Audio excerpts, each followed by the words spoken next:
Terima kasih Anda masih bersama kami di Kompas Siang. Saudara, Komisi Pemberantasan Korupsi KPK telah melakukan operasi tangkap tangan terhadap beberapa pihak di Penajam Pasir Utara, Kalimantan Timur.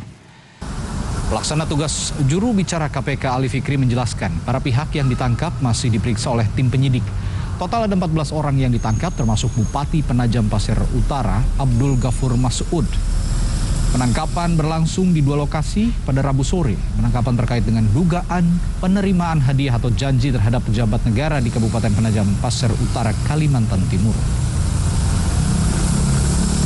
Benar bahwa KPK telah melakukan kegiatan tangkap tangan di Jakarta dan juga di Kalimantan Timur terkait dengan adanya dugaan tindak pidana korupsi, yaitu pemberian dan penerimaan hadiah atau janji kepada salah satu penyelenggara negara, yaitu kepala daerah di Kabupaten Penajam Pasir Utara, Kalimantan Timur.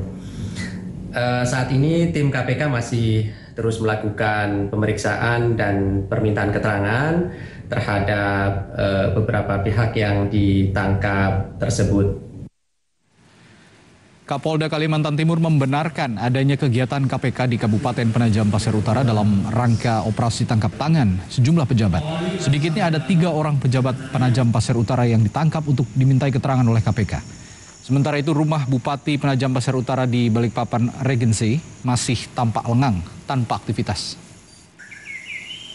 Benar, pagi-pagi saya dikonfirmasi sama Deputi KPK, kegiatannya sudah dilaksanakan di Kabupaten PPU.